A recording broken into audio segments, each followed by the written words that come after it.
sobre Copa do Mundo e para isso estamos aqui com Rogério Silva, José Horta. Agradecemos o Rogério aqui pela participação. Nosso colunista esportivo, né, também da Rádio Cidade, do Super Canal. Agradeço o convite, gente. E falar de Copa do Mundo é sempre muito bacana, né? Falar de futebol, falar de esporte. E falar de Copa é uma alegria, embora essa Copa esteja com um clima um pouco diferente. Então a gente vai falar sobre isso aqui também no podcast. Sim, é uma Copa mais estranha. Eu me recordo nitidamente desde 78, né? Mas essa eu acho o clima mais estranho. Nós estamos aqui com dois especialistas, eu só dou palpite, viu, gente? Essa palpiteira. Mas fique à vontade, porque de futebol todo mundo entende. E não dá para falar que todo mundo fala é bobagem de futebol. Porque algo que para mim pode ser uma bobagem, para o outro pode ser algo que ele concorde. Então pode ficar à vontade que não vai sair bobagem. Pensa, mas que mulher não entende futebol. Em 98, uma entrevista da Paula Toller sobre a convocação do Zagallo, ela foi assim... sensacional na observação dela. Olha, seleção não sei não, nós temos uma coleção, é diferente, são bons jogadores aqui e ali, mas será que é uma seleção mesmo? Então a Paula Toller do Kid de Abelha fez essa observação que... A Paula Toller que continua linda, maravilhosa e cantando muito, né? E mostrou que tem conhecimento de futebol também. Conhece bastante ela. Então, o Zé já entrou numa questão ali, lembrando da primeira Copa que ele se recorda, então já vamos começar por isso. Primeira Copa que você se recorda. Olha, a primeira Copa que eu me recordo, eu tinha meus 8 anos de idade, né? Foi em 1982, e é a Copa, eu costumo dizer, eu até fiz uma coluna certa vez aqui pro Diário, dizendo que foi a Copa que eu chorei. Foi a primeira vez que o futebol me fez chorar. Por quê? A gente tinha um elenco maravilhoso, uma geração espetacular. Eu me lembro de cabeça até hoje, sem olhar em Google, sem nada, do time titular de 82, Valdir Pérez, Leandro, Oscar, Luizinho Júnior, Toninho Cerezo, Falcão, Sócrates, Zico, Éder e Serginho Chulapa. Era a seleção brasileira de 1982 e uma seleção que tinha no comando o Tele Santana. Então eu me lembro que era uma época que a gente brincava de bola na rua ainda, a gente podia brincar de bola na rua. Eu fui criado na Rua da Piedade, que a sua família conhece tão bem. Fui criado ali na Vila da Dona Josina, na Vila do Seu Laércio, ali na Rua da Piedade. E a gente brincava de bola no meio da rua mesmo. Passavam poucos carros, a gente brincava de bola no meio da rua. Estou falando de 40 anos atrás, né, gente? A gente brincava de bola no meio da rua mesmo. Ou no quintal de algum vizinho, que tinha um quintal grande também. E a gente brincava de ser os jogadores daquela época. O Zé Horta vai se recordar muito bem disso. A gente brincava de ser os jogadores daquela época. E eu adorava fazer de conta que eu era o Luizinho, que era um baita craque, né? O Leandro, que é meu ídolo no futebol. Né? Eu não gostava muito do Serginho Chulapa, para poder ser bem sincero. Mas era uma seleção encantadora. E a seleção brasileira fez uma primeira fase de Copa do Mundo espetacular, embora a gente tenha tido dificuldades na estreia contra a União Soviética na época, que o povo mais jovem da sua geração conhece como Rússia. O pessoal da época do Zé Horta conhece como União Soviética. Eu me recordo claramente daquele jogo. O RSS, União das Repúblicas Socialistas Soviéticas. Assim, eu vou até falar, inclusive eu tenho uma camisa da União Soviética antiga, uma mesmo? Sério. Que bacana, hein, rapaz? Relíquia, hein? É relíquia. E o seguinte, porque, Rogério, só te interrompendo, desculpa, um dos meus ídolos do futebol era o goleiro da União Soviética. Dassaev. Pegava demais. Dassaev, baita goleiro, né? Aliás, a União Soviética tem uma escola de goleiros maravilhosa, né? Como Lev Yashin, o Aranha Negra, e o Dassaev. Então, assim, aquele ano de 82... É o ano que o garoto que é apaixonado por futebol começa a se despertar para alguns times, começa a se identificar com alguns jogadores, com um time. Eu acho que é o momento que o garoto escolhe um time para torcer. Então, tem muita gente que às vezes não consegue entender por que o Rogério é flamenguista, por exemplo, sendo que ele nasceu em Minas, foi criado em Minas. Simplesmente porque o time dos anos 80 era o Flamengo. Né? A base da seleção brasileira era Atlético e Flamengo. Então, ou você era atleticano ou era flamenguista, né? Então, isso explica. E aquela geração era uma geração espetacular, era uma geração maravilhosa, que a gente tinha craques em todas as posições e no banco. A gente precisa lembrar que no banco tinha o Disseuzinho, né?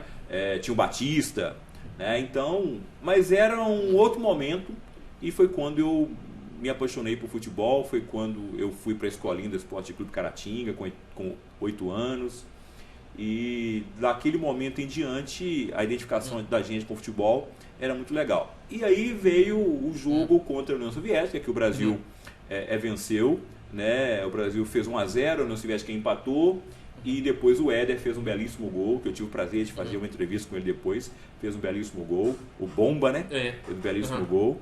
E o Brasil, dali por diante, foi bem na competição. A estreia sempre tem um certo nervosismo, né?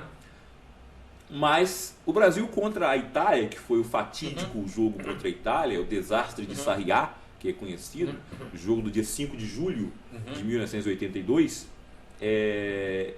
esse jogo foi a partida de futebol que não sai da minha memória até hoje, né, Emílio? E eu acho que você também vai mas se aquela recordar. partida fez pra mim o seguinte, mostrar que por isso que o futebol é tão encantador, porque coisas que a gente considera impossível acaba acontecendo, foi que ninguém imaginava, entendeu, que a Itália ganhasse aquele jogo. Nem eles. Inclusive a Itália foi 4 vezes ao ataque e 4 gols, tanto é que teve um gol do Antonioni que foi anulado, que parece não estaria impedido, são 4 chances. O próprio Paulo Rossi falava, se a gente jogasse 10 vezes com o Brasil, perderíamos no 9, ganhamos só aquele.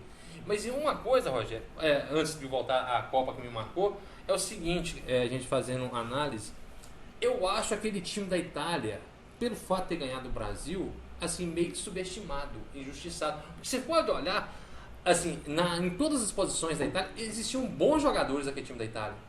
Sim, mas é subestimado muito pelo fato de ser comparado à seleção brasileira. Sim. Então, é injusto dizer, tanto que a Itália se classificou só empatando as partidas na primeira fase. E era uma situação que a seleção brasileira ela chegou totalmente favorita. Tão favorita. Você que gosta de coisas mais antigas, eu tenho lá em casa uma coleção de placar encadernada. E a seleção daquele ano de 82... histórias depois daquela Copa, a seleção da Itália já estava com as passagens compradas de volta para a Itália, com voo marcado para depois do jogo, porque a gente vai lá jogar, não vamos ganhar mesmo, e aí a gente já está com o voo já marcado e tudo. Eles tiveram que renovar o hotel, né, e cancelar as passagens. Né? E o Paulo Rossi, que foi o algoz da seleção naquele ano, ele não estava jogando na Itália, ele havia sofrido, ele saiu da cadeia para poder enfrentar a seleção brasileira, envolvido no esquema de suborno, de apostas ilegais e tudo, né? De fraude em resultado de jogos e tudo. E o Paulo Rossi, ele saiu para poder fazer os gols contra a seleção brasileira. Eu acho que a derrota da seleção brasileira de 82 fez muito mal ao futebol brasileiro. E em que sentido? Ela fez muito mal ao futebol brasileiro porque a partir daquele momento começou a se achar no Brasil, né, uma corrente de pensadores do futebol que jogar bonito não vale a pena porque você não ganha. E que o negócio era jogar feio, deixar o futebol arte. E a gente tinha no comando, naquele time, o Tele Santana, que era o técnico que ele tinha assim, o gosto de ver o seu time jogar bem. Porque aí a lógica do futebol se inverteu um pouco. Eu quero ganhar de qualquer jeito. E o Tele não queria ganhar de qualquer jeito. Porque a lógica do futebol, Noemi, é assim. Primeiro você joga bem para você pensar em vencer.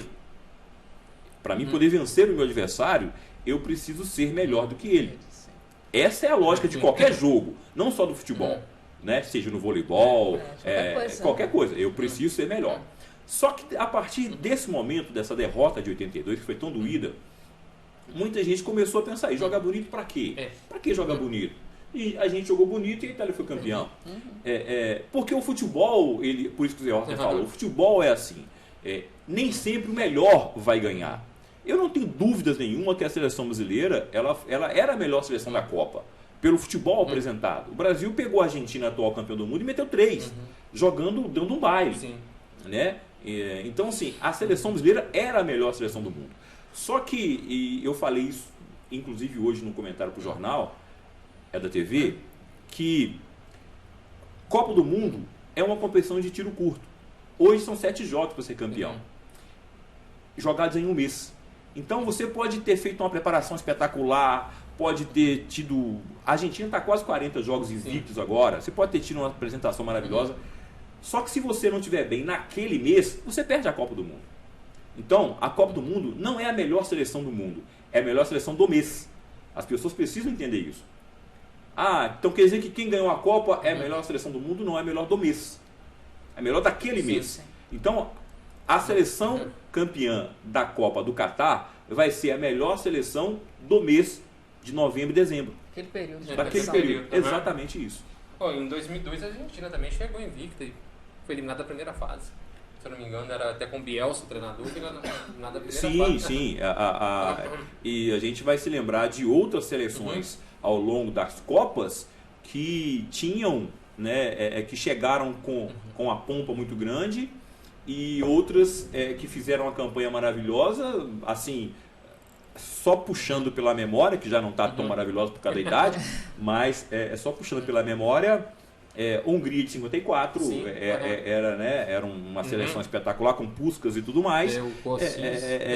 E foi uma seleção que assombrou o mundo e perdeu para a Alemanha. Né? A própria Holanda, em 74, o carrossel holandês perdeu para a Alemanha de novo. A Dinamarca, em 86, encantou o mundo, e campeão do mundo foi a Argentina. Assim como o Brasil, em 82. Então a gente tem, ao longo da história das Copas, seleções que jogaram muito e que não ganharam a Copa. A própria Copa de 78, embora há uma certa controvérsia, porque foi uma Copa marcada muito por uma questão política, de ditadura, de repressão e tudo mais, mas a seleção brasileira naquela Copa de 78, ela era uma seleção comandada pelo Coutinho, era uma seleção de muita qualidade. Só que jogou contra a Argentina em casa, num período ditadura. O general Videla ia a todos os jogos. A arbitragem sofreu uma pressão enorme. Mas a seleção brasileira, naquela Copa de 78, para muita gente, poderia ser campeã também. Sim, a Holanda chegou à final com a Argentina, mas a seleção holandesa já não era mais o carrossel holandês, porque ela já não tinha mais o seu grande ídolo, que era o Johan Cruyff, que até então era o comandante daquele carrossel. Ela tinha outros jogadores que eram maravilhosos, né? Mas ela não tinha mais o Cruyff, que era o cérebro do time. Então, assim, a história das Copas nos conta que o fato de você chegar como favorito não significa muita coisa ao final da competição. Então eu vou falar também da Copa que me marcou a primeira, 78. 74 eu lembro vagamente, mas 78 eu me recordo nitidamente. A gente falou de figurinha, havia umas tampinhas de refrigerante. Os titulares, havia dentro o rosto deles, envolto de amarelo, e os reservas de verde. Então me marcou. Eu falo, pra você ter ideia, em 78, para isso a memória é boa, eu me recordo que eu vim com meu pai em Caratinga. Era dia de jogo do Brasil, não estava começando a Copa, então a gente estava na rodoviária de Caratinga esperando um ônibus para voltar para o Bom Dia dos Lugares. Estava começando México e Tunísia. O México fez 1-0, né, no primeiro tempo, os pênaltis. Chegamos em casa, estava 3-1 para a Tunísia. Foi uma das primeiras grandes zebras, assim, né, tem uma equipe africana da África Árabe ganhando. Então aquela Copa me marcou muito, porque é o seguinte, a seleção brasileira da primeira fase até que deu uma patinada, começou empatando os 2 jogos, depois ganhou da Áustria. E naquele jogo da Áustria teve uma coisa que me chamou a atenção, porque a gente tem aquele negócio, de competição no futebol, da educação no futebol. Eu me recordo que o Gil, era o ponta-direita do Brasil, teve uma contusão, o Concília, goleiro da Áustria, saiu e mostrando para a arbitragem que tinha um jogador brasileiro caído. Até o pessoal na narração comentou a educação do goleiro da Áustria, né? E na segunda fase, o Brasil foi bem, já começou ganhando da Polônia, foi do Peru, né? 3-0. Aí depois teve o 0-0 contra a Argentina, a Batalha de Rosário, e depois foi aquele jogo contra a Polônia, que eu gostei porque o Nelinho fez gol, primeiro gol de falta, Nelinho do Cruzeiro, e o Brasil ganhou da Polônia 3-1 com uma coisa assim considerável, né? Mais de gols. Pensa, mas a Argentina vai fazer 4 no Peru. Foi uma Copa que o Brasil saiu invicto. Que o Peru era um time encardido, entendeu? Tanto que quando começou o jogo, um lançamento babadinho, ele vai na cara do gol e manda na trave. Tipo, os jogadores do Peru olharam pra ele assim, o que você tá fazendo, cara? Mais ou menos, depois você vê no jogo, você percebe isso. E com o passar do tempo, o que houve naquele jogo? Tem sérias coisas, até o tio Pitas, que era o zagueiro, que dá uma entregada lá, ele falou assim, olha, antes do jogo, alguns generais e pessoal do exército argentino estavam na porta do vestiário. É algo que a gente costuma ter notícias do futebol amador de várzea, mas aconteceu na Copa do Mundo porque o futebol, ele sempre foi muito usado politicamente. Sim. Isso não foi nenhum grupo político que inventou isso recentemente, não. Né? E em todas as esferas, nacionais, federais, municipais, distritais, futebol é usado historicamente. Né? 34, a Copa na Itália, o Mussolini falou que a Itália tinha que ganhar de qualquer jeito. Então, assim, o futebol sempre foi usado. E teve um desastre no Brasil na Copa de 50, que foi usado politicamente também, né? O prefeito do Rio de Janeiro foi antes do jogo. A Copa de 50, as pessoas podem me ouvir falando que o Morré tem quantos anos? Tem 200? Não, na verdade é porque a gente gosta muito... De futebol vai estudando. Vai estudando, a Copa de 50, eu lendo algumas entrevistas, assistindo alguns vídeos, o que eu percebi, principalmente da fala do Zizinho, que era o grande craque da seleção, talvez tenha sido o primeiro, depois do Leônidas, o primeiro grande craque. Ele poderia ter jogado 58, hein? Sim, mas ele não quis. Ele não quis. Ele não quis muito em função do Pelé e de outros nomes. E do Dida e tal. Que em 57 ele conduziu o São Paulo ao título paulista. Mas já estava veterano. Então, assim, o Zizinho conta que existia um oba-oba muito grande em torno daquela seleção de 1950, que era a seleção feita para ganhar a Copa, que era no Brasil, o Maracanã foi construído para isso, então tudo foi feito para que o Brasil fosse campeão. Só que esqueceram de combinar com o Uruguai. Né? E a seleção brasileira, na véspera do jogo, né, lendo a entrevista do Barbosa, a véspera do jogo, eles não conseguiam descansar, porque era um desfile de políticos a todo momento, indo lá pedindo para poder fazer foto e tudo mais, e político, e filho de político, e sobrinho, e padrinho, e tudo, e afilhado e tal. Então, o Barbosa disse que ele não conseguia sentar para almoçar, porque a todo momento o almoço era interrompido por alguém que queria fazer uma foto e tudo. E as manchetes dos jornais da época estampavam Brasil campeão do mundo e tal, tinha faixa e tudo mais. E os jogadores não compraram essa ideia. Porém, o torcedor foi para o campo, foi para o estádio, 200 mil pessoas no Maracanã, esperando o Brasil, o Uruguai vai ser o coadjuvante, que veio aqui só para fazer parte da festa, o Brasil vai pegar a taça, botar debaixo do braço e vai para casa. E o Brasil era muito melhor do que a seleção do Uruguai. A seleção do Brasil tinha muito mais qualidade do que a seleção do Uruguai. Que embora também fosse uma seleção muito forte, campeã olímpica e tudo mais. Tinha um goleiro bom, o Máscara, né? O Scarfino no meio campo, o Scarfino, mas o Didi nem era a grande estrela daquela seleção. Ele entrou para a história porque ele fez o gol, né? E um ponto muito negativo para a seleção brasileira da época de 50, e aí fala muito diretamente para a gente, meu amigo, que é a questão do racismo, né? E inclusive algumas pessoas até na rede social falam assim, vem um Rogério de novo com essa história de racismo. Vou continuar falando sim, gosto ou não, vou continuar falando. Porque o Barbosa, ele foi crucificado, crucificado por um lance que ele, ouvindo alguns goleiros depois falar se ele falhou ou não no gol do título do Uruguai, a maioria dos goleiros que eu ouvi diz que não houve uma falha do Barbosa naquele lance. Porque o movimento correto era realmente sair, o goleiro tem que antecipar aquilo que o atacante vai fazer, porque senão não dá tempo de chegar na bola. E eles... A lógica é ele sair para antecipar, porque a lógica era o Dida fazer o cruzamento para a área. Porque tinha dois atacantes do Uruguai entrando de cara para o gol. Então, ele fez o movimento para interceptar a bola que seria cruzada para dentro da área. O Gija já tinha feito um lance muito parecido. Contra a Espanha, que ele fez um gol assim. Inclusive, era a única jogada nessa época que o Uruguai tem, era ele e o Júlio Pérez, o 1-2 com ele. Contra a Espanha, o 2-2 do Pacaembu. Exatamente. E aí, quando ele fez o lance, ele chutou a bola entre o corpo do Barbosa e a trave. Ela passou exatamente onde só cabia a bola. E ele não podia fazer mais nada. Né? E o Barbosa, dali por diante, a vida dele acabou. A vida dele acabou, ele até fala, no Brasil a pena máxima para quem comete um crime, né? 30 anos, ele pagou a vida toda. E ele pagou a vida toda. E antes de falecer, o Barbosa, da Copa do Mundo, na preparação do Brasil para a Copa de 2014, no Brasil, o Barbosa foi impedido de entrar na Granja Comari, porque o futebol tem muito isso nesse folclore, né? Aí ele vai dar azar para os goleiros e tal. E na verdade ele havia sido convidado por uma equipe de TV, não me lembro de qual país, para poder fazer uma matéria entre ele e os goleiros da seleção.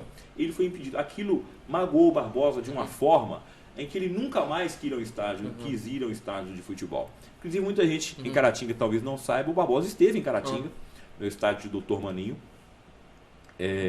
Depois, já com a seleção de Master Carioca, o Barbosa foi talvez o maior goleiro da história do Vasco da Gama, né? Um dos maiores goleiros do futebol brasileiro. Era goleiro expresso da Vitória, e, né? e ficou marcado por esse único lance.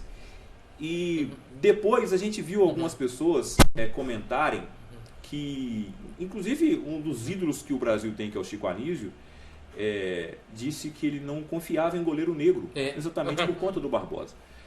E assim, até o Chico Anísio, que é um gênio do humor, que é um gênio da arte, fala suas bobagens, né? Então a gente... e que bobagem, né? Que bobagem, Porque depois a gente teve o Dida, o Jefferson, né? O Jefferson, então sim. Mas é uma página triste do nosso futebol. Ô, Roger, mas outra coisa. Outro dia eu vi um pessoal até na redação do Sport TV comentando, assim, aí falando do Barbosa, aquela coisa que o brasileiro tem de nunca aceitar que outro time foi melhor. É sempre crucificar. Chegou ao ponto, por exemplo, na Copa de 54, quando o Brasil foi até eliminado para a Hungria de 4-2, teve gols anulados, mas parece legitimamente. Eles falaram que até o árbitro, que era um inglês, o Mr. Ellis, era comunista para favorecer a Hungria. Aí o Luiz Carlos Barreto, por trabalhar na revista Cruzeiro, falou assim, vai lá pesquisar a vida desse cara.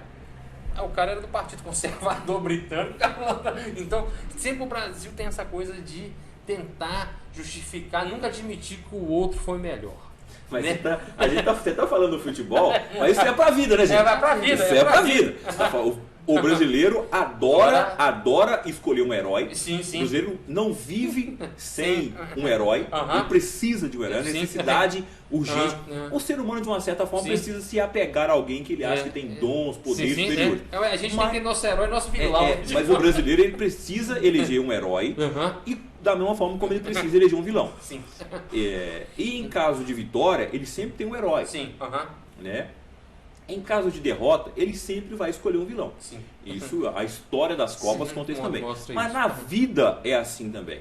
E aquela coisa de ficar com aquele sentimento de negação da derrota, isso não é só no futebol. Na vida toda, né? A gente vê isso diariamente, né? Não é só no futebol. Mas no futebol, às vezes as pessoas precisam eleger alguém. E assim como na vida do futebol, muitas vezes a pessoa quer culpar o juiz também, né? A culpa é do juiz, né? Como se o juiz tivesse ido lá, feito falta, né? O juiz é um mediador. Sim. Né? Então, ele pode errar para um lado ou para o outro, mas o juiz não joga.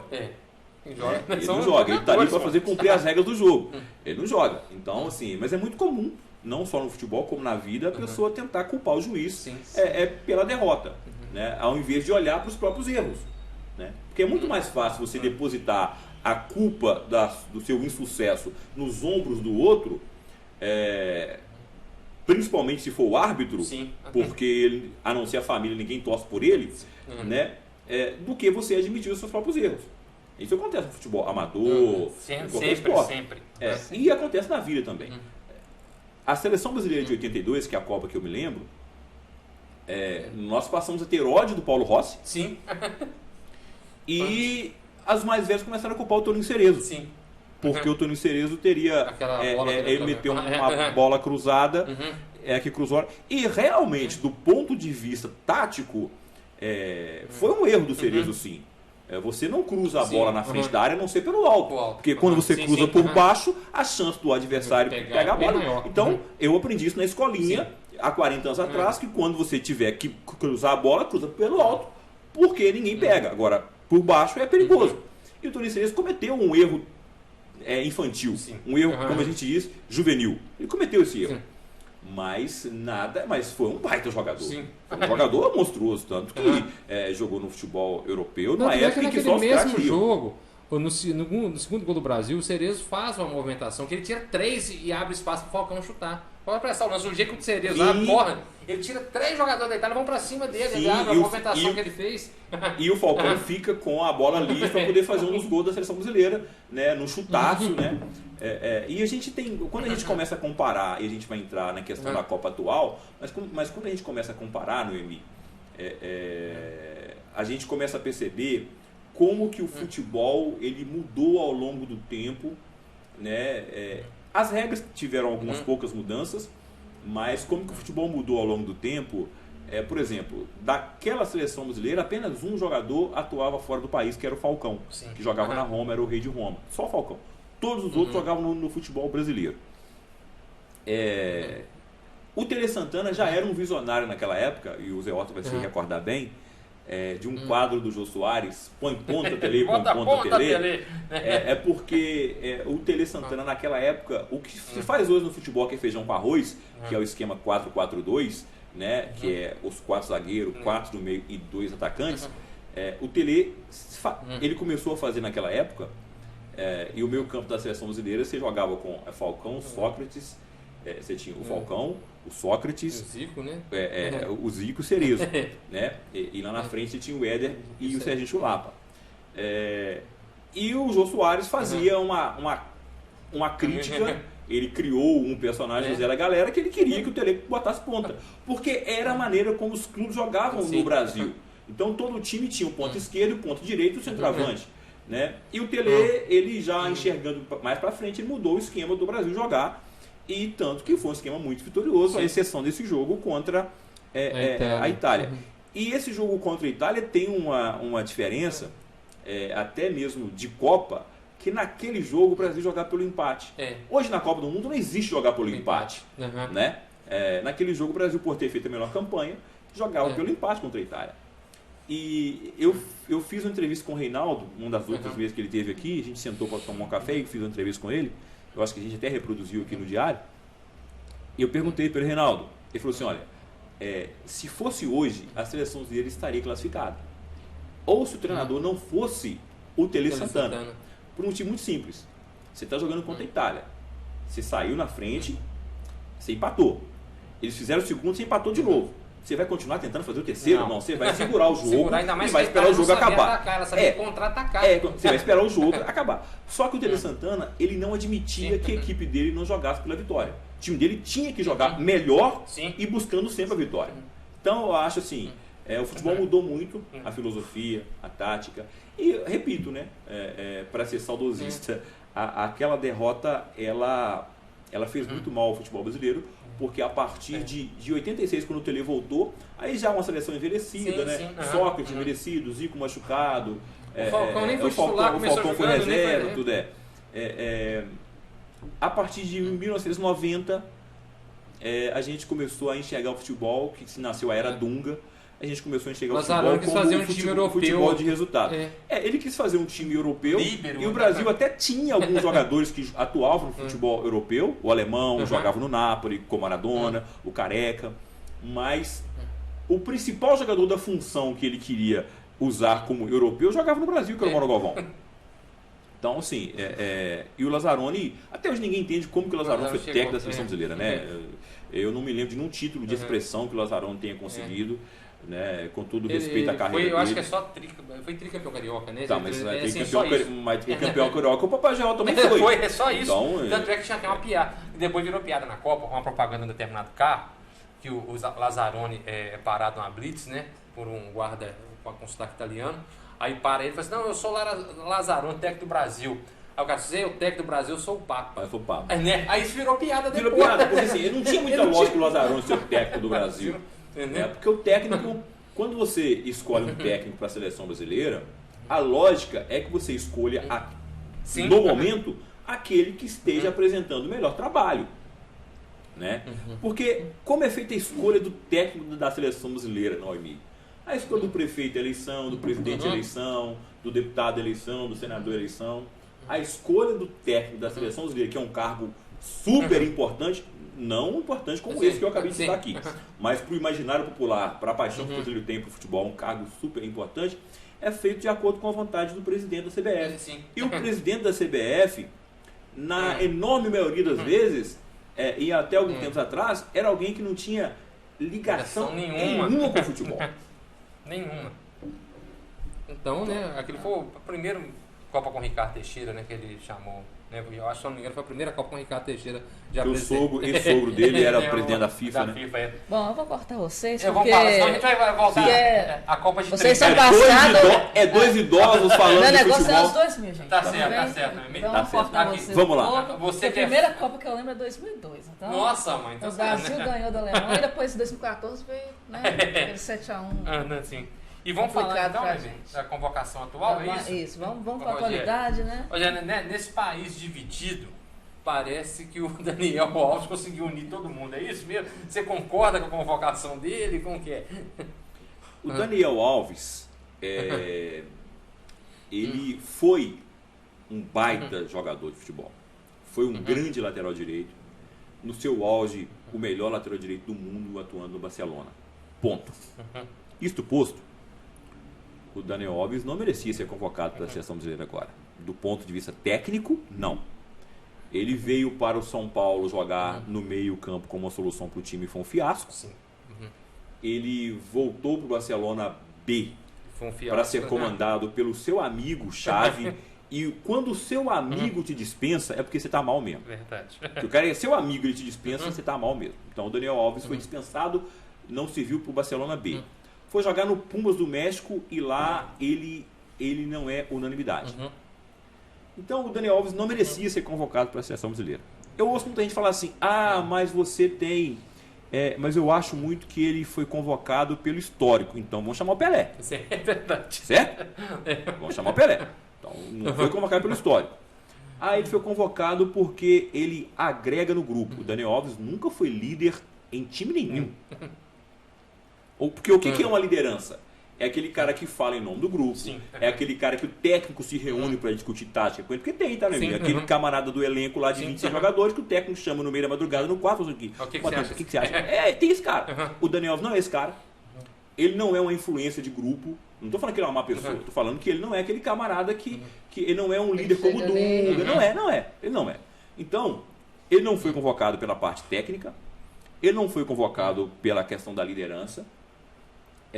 O Daniel Alves, talvez ele tenha sido convocado muito por uma questão folclórica, que é um camarada que tem histórico vencedor. Sim. Mas ele tem histórico vencedor, mas se você precisar de usá-lo, porque é assim, você não pode ter jogador que não vai te entregar aquilo no grupo, porque você pode precisar dele. Mas ele não vai jogar, mas você pode precisar dele. Sim. E Copa do Mundo tem muito disso. Então, se você leva um jogador que não tem condições técnicas para poder te atender, é um risco que você está correndo. Sim. E o Tite assumiu esse risco quando ele levou o Daniel Alves. E o Daniel Alves tem uma questão que me incomoda muito, que é a questão da vaidade. Eu não estou falando de roupa, de modelito, que isso é você que entende. Eu não entendo. O Daniel Alves, ele tem uma questão que me incomoda muito, que ele, pelo fato de ter ganhado muitos títulos na carreira, ele se acha o melhor... Falando de ego, né? Ele se acha o melhor lateral direito da história do futebol brasileiro. E ele, para você que é mais jovem, que só viu o Daniel Alves jogar, ele não é. Ele não está entre os 5 melhores da seleção brasileira. Não é. Tá? O Daniel Alves não é um dos 5 melhores laterais da seleção brasileira na história.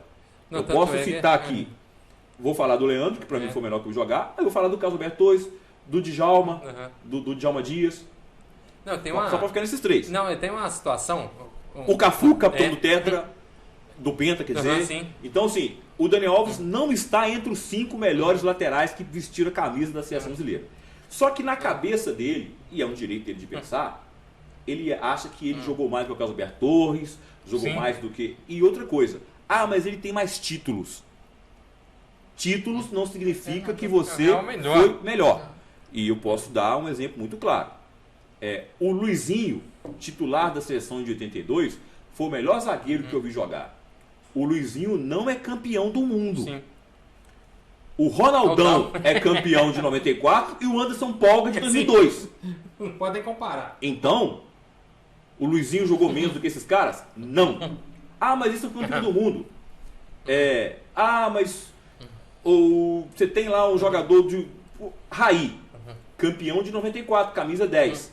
O Zico não ganhou a Copa do Mundo. Azar da Copa do Mundo. Problema da Copa do Mundo. Isso aí foi o Fernando Calazans. Exatamente. Falou, azar da Copa do Mundo. Que o Zico não ganhou uma. Sim. Então, o Daniel Alves não merecia estar na seleção. Eu me alonguei na não, tranquilo. Ele não merecia estar na Copa do Mundo. Agora, porque... para vocês, a respeito do Neymar, essa questão de ser mais celebridade que jogador, o que vocês acham? O fato de ser celebridade é algo assim, que não é algo novo em Copa do Mundo.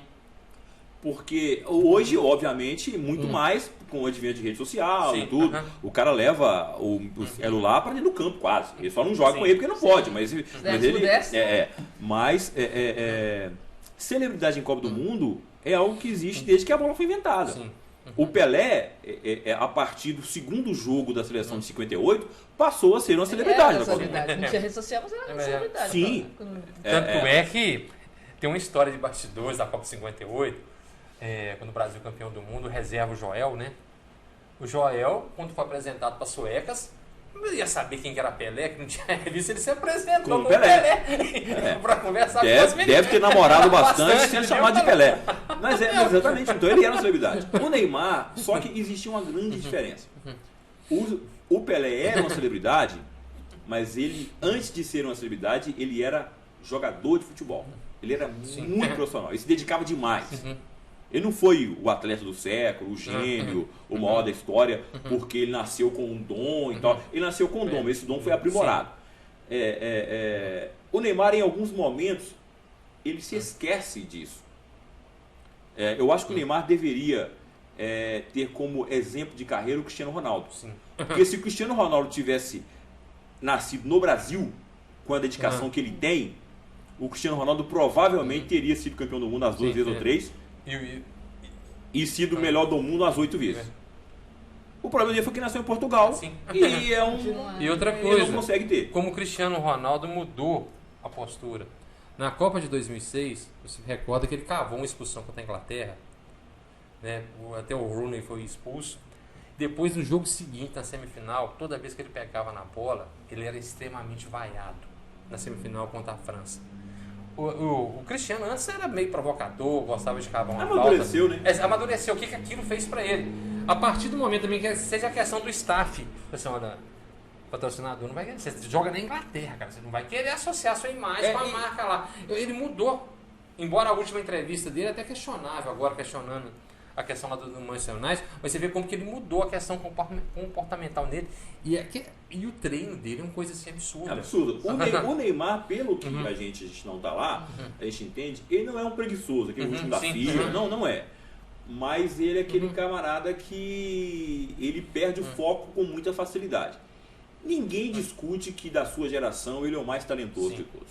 Vinícius Júnior não tem o talento dele. Da sua geração ele é o mais talentoso de todos. Mas o extracampo influencia muito. Não é só o talento, é necessário. E o extracampo influencia muito por um motivo muito simples, né, Emílio? O Neymar parece que ele não tem ninguém que chame a atenção dele. Então, se você fizer algo na sua vida pessoal que seus pais não concordem, eles vão te chamar a atenção. Exige disciplina, né? Vão te chamar a atenção, provavelmente. Eu tô com 48 por 49 anos, a dona Rita tá com 90, ela não tá tendo muita consciência mais, mas se um minutinho de lucidez dela, ela vai me chamar a atenção. O Neymar, por ele ter sido o pai de todos desde muito novo, a impressão que a gente tem é que os pais perderam um pouco o controle sobre isso. Então, sem contar os parças, né? Os parças, então, ele fica cercado de pessoas que aplaudem tudo que ele faz, certo ou errado. Recentemente, agora, quando ele foi criticado pelo Casagrande, ele zombou de alguém com dependência química. Então, assim, isso mostra... Agora, tô falando do Neymar, mas tem uma geração de Neymar por aí, tá? Tô falando do Neymar porque é o assunto. Mas tem uma geração de Neymar por aí, que o pai não tem o direito de falar nada. Então, uma geração de Neymar por aí. A tendência é essa. Então, lamentavelmente... o extracampo acaba influenciando de muito. Agora, se ele focar no jogo, eu acho que o Neymar nunca esteve tão bem servido de companheiros como agora. 2014 a seleção era boa, mas hoje eu acho que tem mais talento. 2018 foi a Copa do Caicai, né? Também ridicularizado o mundo inteiro, o pessoal fazia vídeo. Agora, eu acho que outra coisa que eu acho que pesa muito, tirar um pouco o foco de só o Neymar resolver. Hoje aí vai depender muito do Tite. A seleção brasileira hoje tem alguns jogadores, porque a gente às vezes esquece que seleção é time de futebol, gente. É time de futebol, né? E time de futebol é 11. Coletivo. É coletivo, né? Então, o Neymar, é time de futebol. O Romário ganhou a Copa de 94 sozinho? Não. Ele tinha o Cafu, ele tinha o Tafarel, né? Ele tinha o Márcio Santos, ele tinha o Aldair. E Mauro Silva ali que corria. Então, assim, não ganhou a Copa sozinho. Ele pode ter sido o cara do toque final, do gol, o protagonista, mas ele não ganhou a Copa sozinho. O Jorginho pra cruzar na cabeça. Exatamente, ele não ganhou a Copa sozinho. O Pelé em 70, você tá de sacanagem. O Pelé em 70, né? O Pelé não ganhou a Copa sozinho. Mesmo? Piazza, Brito, Evaldo. Peraí, não ganhou a Copa sozinho. Então, assim, a gente precisa de entender isso. O Neymar não vai ganhar sozinho. 62, por mais que fale, o Garrincha ganhou sozinho. Não, mas peraí, um time que tem Didi, o Garrincha vai ganhar. Mas foi a Copa mais onde se precisou de um jogador, que foi a de 62. Porém... O Amarildo entrou e foi bem no lugar do Pelé, que o Pelé machucou. Mas funcionou por conta do coletivo. Do coletivo. O Neymar, eu acho que esse ano é quando a responsabilidade vai estar um pouco mais dividida. O fardo vai estar um pouco mais leve para ele, exatamente porque ele imagina o Vini Júnior como titular. Acho que o Vinícius Júnior vai ser titular. Ele tem o Vinícius Júnior, ele tem o Richarlison, né? Ele tem o protagonismo do Casemiro no meio campo. Então, assim, acredito que a seleção brasileira esse ano é mais coletiva do que as últimas duas Copas que o Neymar jogou. O Brasil depende menos do Neymar nesse momento do que dependeu anteriormente. E aí eu acredito que isso pode ser bom, inclusive para o próprio Neymar. Sim. Ô, Rogério, e dentre os favoritos, quem você considera para essa Copa? Se essa pergunta fosse me feita há uns 2 anos atrás, eu não colocaria o Brasil. A gente passou por um momento complicado, o Tite tentando encontrar ali as convocações. Eu não colocaria o Brasil. Hoje eu coloco o Brasil como um dos favoritos. Muito em função da geração que tem, do elenco que tem. O Brasil tem Rodrigo, que é um baita jogador jovem. Né? O Brasil tem jogadores de muita qualidade, uma geração muito nova. E além da experiência desses caras, o Fred, né, que joga no meio campo, joga muito, do Casemiro, né, do Thiago Silva e Marquinhos, zagueiros de alto nível, né, tem um goleiro que já foi eleito o melhor goleiro do mundo várias vezes. Então, nós temos uma seleção muito forte. Eu coloco a Argentina, invicta quase 40 jogos. Eu acho que essa Copa, particularmente, o Messi vai jogar tudo que ele pode e que não pode. Eu acho que é a última chance também, mas além disso entra leve também como o Neymar. Sim. Entra leve também como o Neymar.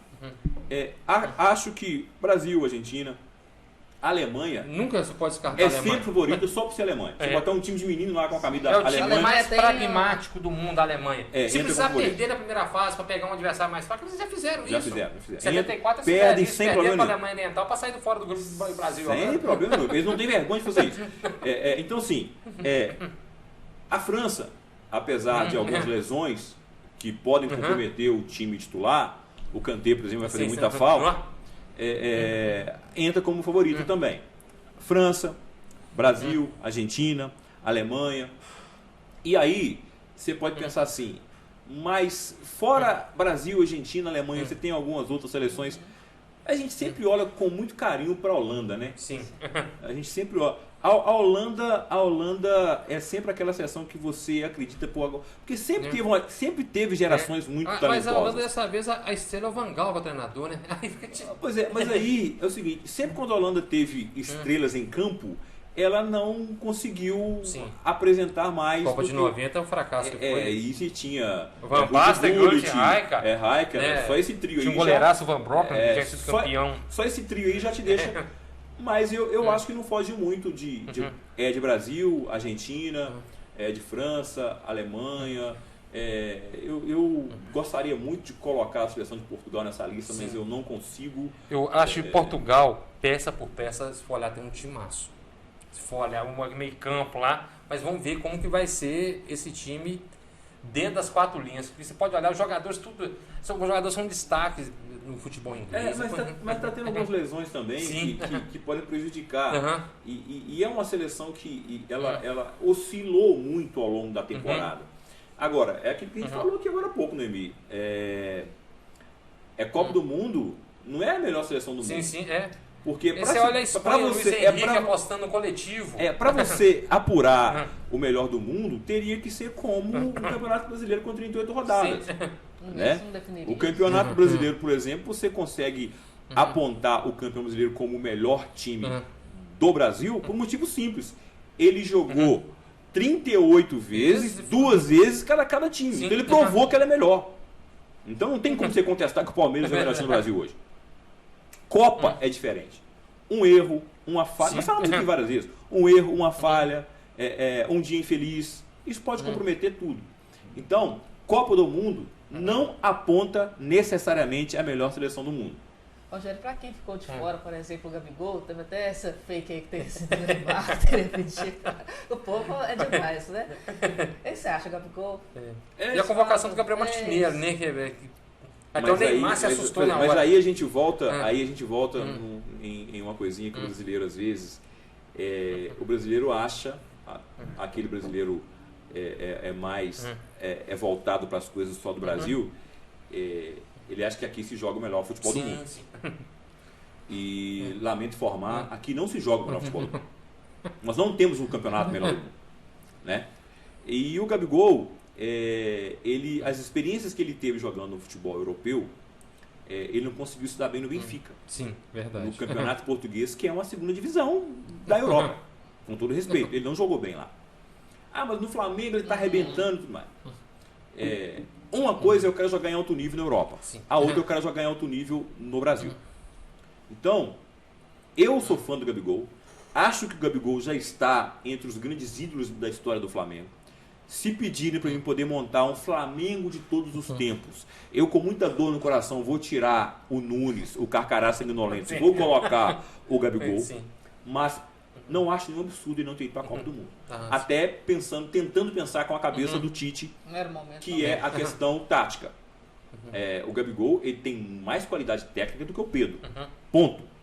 Mas para o que o Tite quer, o Pedro vai entregar mais. O Pedro é aquele jogador de segundo tempo, caso o time precise, né, de uma abafa, uma coisa assim, eu imagino isso. Mas o Pedro, a gente às vezes também menospreza um pouco a qualidade técnica dele. Porque ele é grandalhão e tal. Parece meio atabalhoado. Mas ele tem muita qualidade técnica com a bola no pé também. Né? Ele é mais um pivôzão, um jogador mais fixo. Né? O que pede o futebol, porque, gente, os nossos grandes adversários, tem gente achando que o Brasil vai passar fácil pela primeira fase e vai chegar no mata-mata tranquilo. As grandes dificuldades que o Brasil tem encontrado em mundiais são jogos contra os europeus. Sim. A eliminatória é sul-americana, o Brasil nadou de braçada. Os amistosos que a seleção brasileira fez, meu Deus do céu, né? Então, os grandes adversários que o Brasil vai enfrentar são europeus. E não necessariamente as grandes seleções europeias. porque quem eliminou a gente em 2018?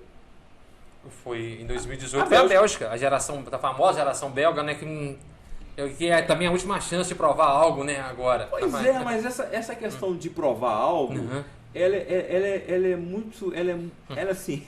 Ela é estranha, ela é subjetiva, porque, tipo assim, ó, eu vou provar que eu sei cantar, Zé. Eu não sei, cara. É verdade. Você, pô, vou te dar a última chance, Rogério, pra você provar que você canta bem. Você pode me dar 1000 chances. E se você pegar, depois de 2002 pra cá, o Brasil sempre foi eliminado com o europeu na fase, digamos, mata-mata. Você pega 2006, o Brasil classificou, pegou Gana, ganhou. Aí a hora que pegou a França, foi eliminado.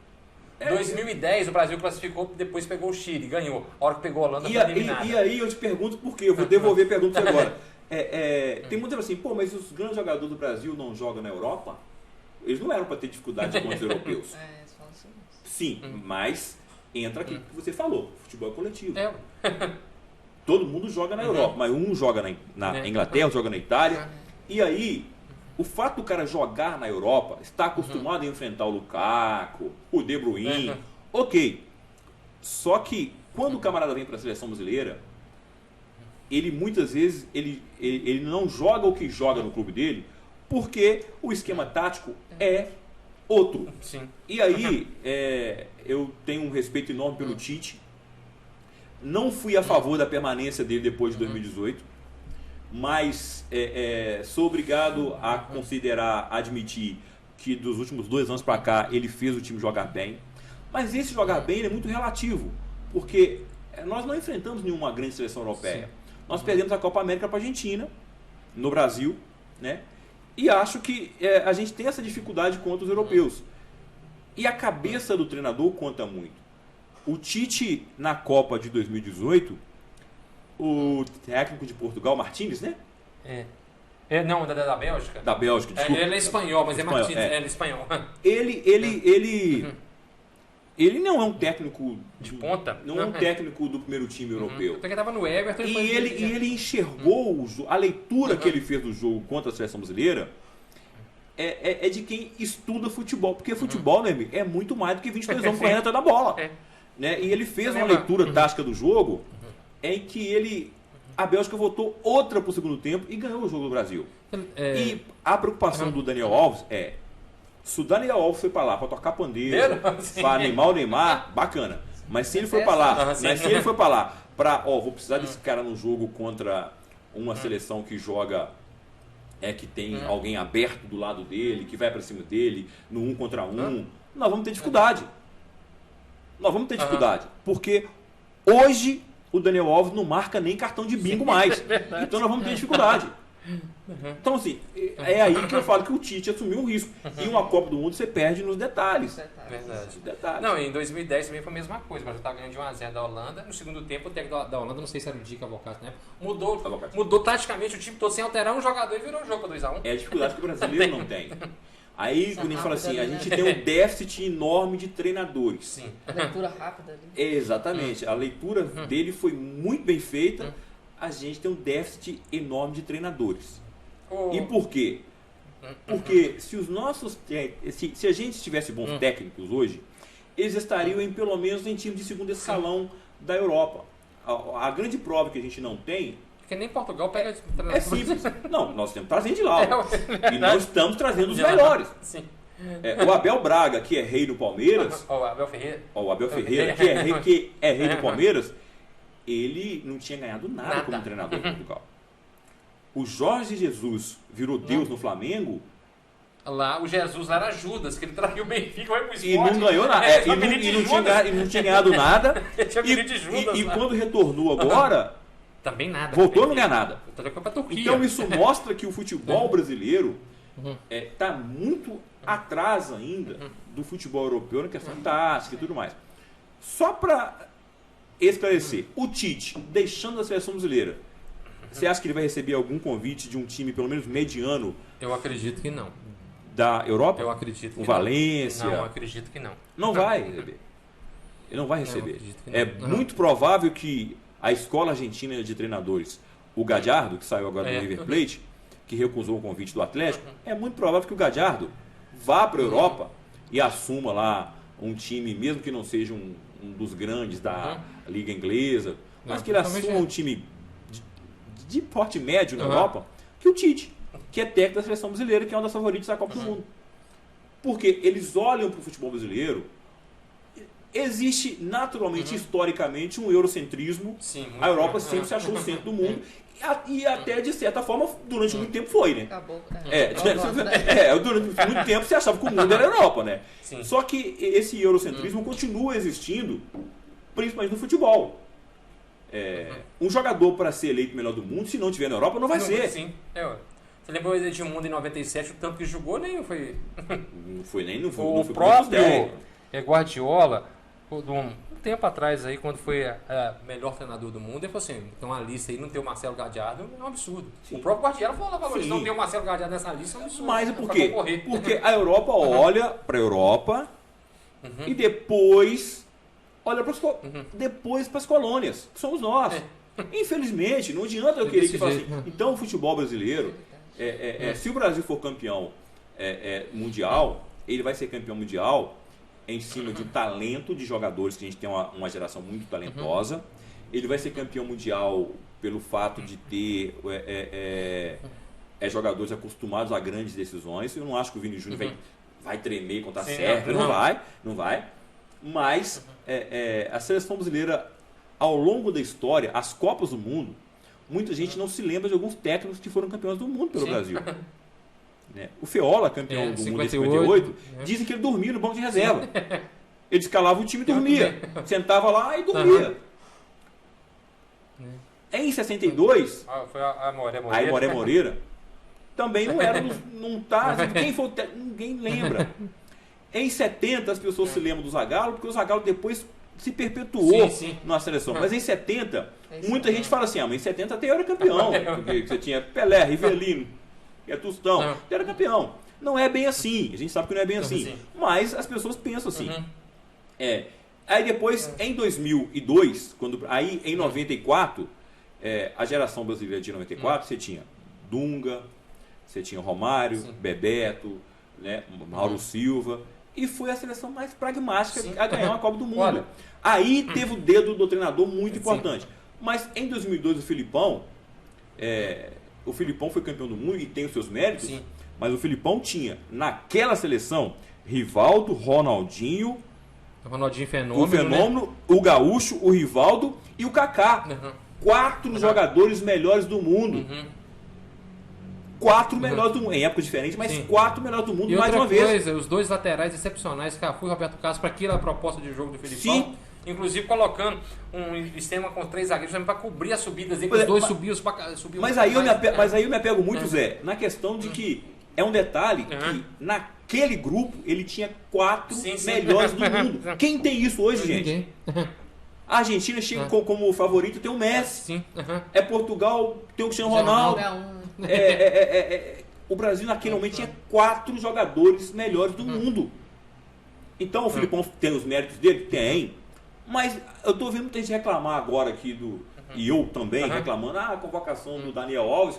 Mas o Filipão explicou porque levou o Anderson Polga? Não. Não explicou, ué. É verdade. Então, apesar do Daniel Alves, a seleção dele pode ser campeão do mundo. Ele não foi campeão com o Anderson Polga em 2002? Você lembra em 94 que o Ricardo Rocha machucou e não foi cortado porque ele era um cara de grupo? Machucou no primeiro jogo da Rússia. Não foi cortado. E não foi cortado, não. Deixa ele que ele é de grupo. É de grupo. Agora, esse é de grupo, ele é muito subjetivo, né? Porque o que é o cara de grupo? É aquele cara que não bate nos outros? Porque o Daniel Alves já deu uma pegada no Pedro lá que quase tira da Copa. Verdade, Então, assim, o que é o cara que é de grupo? É o cara que toca pagode, o cara que puxa o samba no ônibus, é o cara que faz o churrasco, é o cara que inventa as dancinhas. O que é o cara de grupo? Né? Porque esse é de grupo, ele é muito. Na fundo, ele é de grupo. Ele é o cara do churrasco, é o cara do pandeiro, do tantã, o que inventa as dancinhas. O que é o cara do grupo? Como diria o Neto, né? Sem citar o nome, o Neto falou assim: não, no Corinthians tinha um cara que era de grupo. Porque a gente chegava de ressaca e ele sempre puxava a corrida. Ele falou assim: puxa mais leve hoje, tá todo mundo morto. Então, assim, esse é de grupo, ele é muito subjetivo, mas eu continuo achando que a seleção está entre as favoritas. Sim. Acho que o Daniel Alves não deveria ir para a Copa. Então vamos ver. Acho que por enquanto, né, já falamos. Acrescentar algo mais, Rogério? Você acha, só para finalizar, você acha que esse ano, não falar de título, o Brasil para nas quartas ou vai até a semi? Eu acho que a gente tem boa chance de chegar até a semi. Até a semi, né? Olhando na tabela, olhando na tabela, cruzamento, acho que tem boa chance de chegar até a semi. Mas não se engane se você está achando que a primeira fase vai ser mamão com açúcar. Não vai. Mamão com açúcar, teoricamente, quem pegou foi a Argentina. O grupo da Argentina é uma teta. Né? É melzinha chupeta. Agora, o grupo da seleção brasileira não é uma teta. O Brasil vai ter dificuldades. A seleção da Suíça é uma seleção muito dura. Na Copa passada empatou. Muito Joga dura. na retranca, né? O ferrolho, né? É uma seleção muito dura. A própria Sérvia não é uma seleção ruim. Né? E então eu acho que a seleção brasileira vai ter adversários difíceis pela frente na primeira fase. E passando a primeira fase, aí depois é outra Copa. Depois é outra Copa. Né? Então, tem que ficar em primeiro, então não, depois é outra Copa. Então eu acho que a seleção brasileira tem boa chance de chegar até a semi. E quem chegou até a semi, todo mundo tem chance de ser campeão. Aí assim, é uma Copa que a gente não tem a Itália, né? Segunda Copa consecutiva sem Itália, né? Que é terrível para eles, porque é tão apaixonado por futebol pelo cálcio como nós somos, e foi campeão europeu, né? E ficou fora da Copa, né? Então para eles tem uma geração boa, mas eu volto sempre a repetir: Copa do Mundo não aponta a melhor seleção do mundo necessariamente. É a seleção do mês, né? É a seleção do mês. Em 70 o Brasil foi realmente a melhor seleção do mundo, né? E ganhou com sobra, no final de 4-1, ganhou com sobras, né? Em 86, tirando a questão da Dinamarca, a seleção argentina foi a melhor da Copa, né? Em 90, a seleção da Itália, pragmática como sempre, golzinho de pênalti, mas também era uma seleção, né?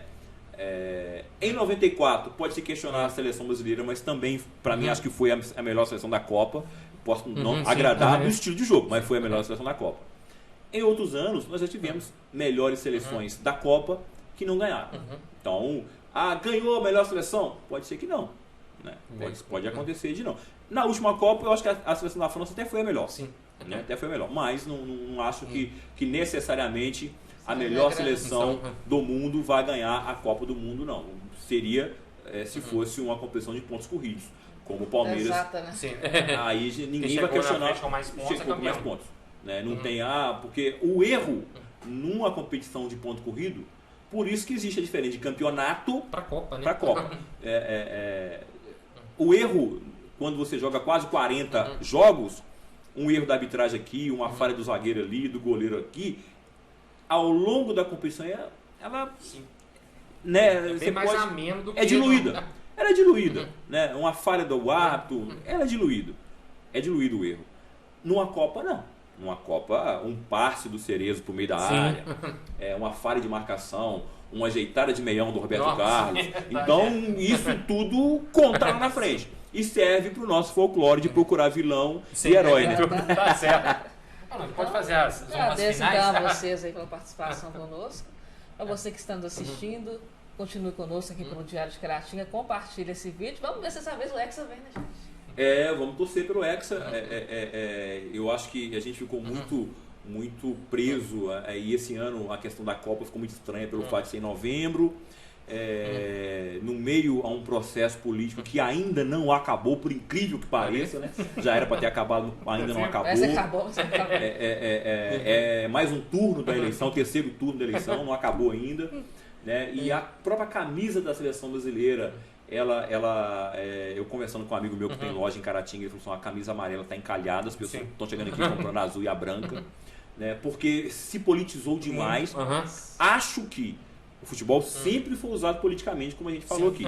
Só que dessa vez houve um certo exagero, né? Ficou chato, né? E lamentavelmente a CBF está até tentando fazer um trabalho para descolar essa imagem tão política da camisa da seleção, porque pela primeira vez sempre houve brasileiro que torceu contra a seleção. Isso sempre aconteceu. Algo que eu não acredito que aconteça na Argentina, por exemplo. Mas dessa vez eu estou vendo mais gente dizendo que vai torcer contra a seleção. E eu lamento isso, porque eu vou torcer para a seleção brasileira, porque a seleção brasileira, para mim, é maior do que qualquer partido político, qualquer candidato, qualquer, né, ideologia política e tal.